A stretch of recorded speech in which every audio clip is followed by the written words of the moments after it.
जिन लोगों के पोर्टफोलियो में मेटल्स हैं, उन्होंने तो पिछले कुछ समय में जबरदस्त पैसा बनाया है।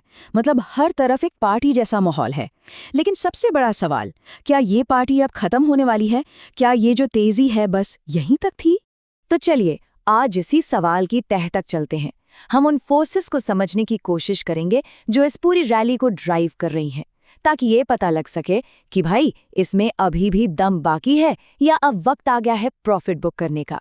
तो सवाल ये है कि आखिर ये तेजी आ कहां से रही है? चलिए सबसे पहले और सबसे मजबूत कारण को पकड़ते हैं, और वो है जबरदस्त डिमांड।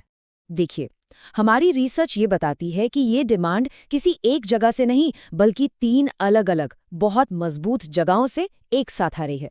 पहला तो है इंडिया में सरकार का इंफ्रास्ट्रक्चर पर जोर। दूसरा, पूरी दुनिया में इलेक्ट्रिक व्हीकल्स और ग्रीन एनर्जी का जो बूम चल रहा है, उससे कॉपर और एल्यूमिनियम की जरूरत एकदम आसमान पर है। और तीसरा, दुनिया भर के सेंट्रल बैंक्स लगातार सोना खरीद रहे हैं। तो ये तीनों चीजें मिलकर एक तरह का परफेक्ट स्टॉर्म बना रही हैं। और सुनिए, कहानी सिर्फ डिमांड की ही नहीं है, पिक्चर का दूसरा पहलू भी है। एक तरफ तो डिमांड बढ़ रही है और दूसरी तरफ सप्लाई एकदम टाइट है। अब खुद सोचिए, जब खरीदने वाले ज्यादा हों और बेचने के लिए माल ही कम हो तो कीमतें कहाँ जाएंगी? जाहिर सी बात है, ऊपर। लेकिन रुकिए, डिमांड और सप्लाई की ये कहानी तो बस आधा सच है। असली खेल तो कहीं और ही चल रहा है, पर्दे के पीछे। एक ऐसा जियोपॉलिटिकल बदलाव जो पूरी दुनिया के फाइनेंशियल सिस्टम की नींव हिला रहा है। और ये सब शुरू होता है एक बहुत ही सीधे से सवाल से। एक ऐसा सवाल जो आज दुनिया की बड़ी बड़ी इकोनॉमीज पूछ रही हैं। भाई, अगर इंडिया इंडोनेशिया से कुछ खरीद रहा है तो पेमेंट अमेरिकी डॉलर में क्यों हो? ये छोटा सा सवाल डॉलर की बरसों की बादशाहत को सीधी चुनौती है। तो हो ये रहा है कि दुनिया अब धीरे धीरे डॉलर पर अपनी निर्भरता कम कर रही है। और इस मुहिम में सबसे आगे हैं ब्रिक्स देश। ये देश आपस में ट्रेड करने के लिए डॉलर को साइड करके अपनी अपनी करेंसी में पेमेंट करने के नए सिस्टम बना रहे हैं। और इसका सबसे बड़ा सबूत वो है चीन। जरा सोचिए, चीन ने अमेरिकी ट्रेजरी बॉन्ड्स में अपनी होल्डिंग 1.3 ट्रिलियन डॉलर से घटाकर लगभग आधी, सिर्फ 600 बिलियन डॉलर कर दी है।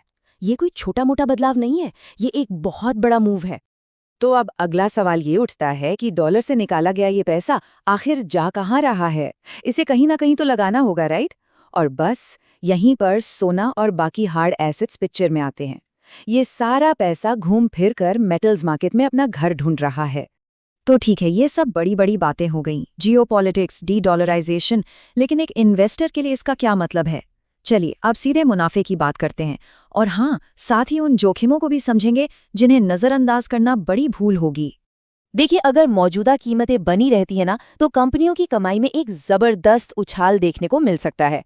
खासकर उन कंपनियों के लिए जिन्हें हम प्योर प्ले कहते हैं। मतलब वो कंपनियां जो सिर्फ 1 या 2 खास मेटल्स पर ही फोकस करती हैं, जैसे कि कॉपर या सिल्वर। अनुमान यह है कि उनके प्रॉफिट में 20 से 40% तक की ग्रोथ हो सकती है। लेकिन एक मिनट, एक बात हमेशा याद रखनी चाहिए। मेटल्स का बाजार जो है ना, वो एक रोलर कोस्टर की तरह होता है। ये सेक्टर साइक्लिकल है। मतलब अगर ग्लोबल इकोनॉमी थोड़ी भी सुस्त पड़ी या इंटरेस्ट रेट्स में कोई बदलाव हुआ, तो इसमें गिरावट भी उतनी ही तेजी से आ सकती है। तो हमेशा तैयार रहना बहुत जरूरी है। तो अब सवाल आता है कि आगे क्या? इतनी सारी जानकारी के बाद वो एक कौन सी चीज है जिस पर हमें अपनी नजरें गड़ाए रखनी चाहिए?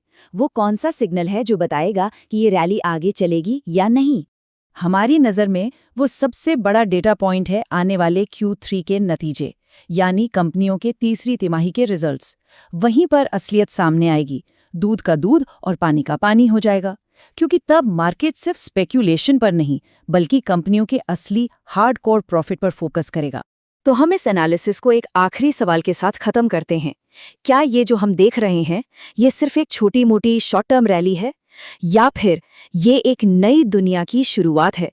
एक ऐसी दुनिया जिसमें डॉलर का राज खत्म हो रहा है और दौलत की नींव सोना और दूसरे मेटल्स बन रहे हैं। सोचिएगा जरूर।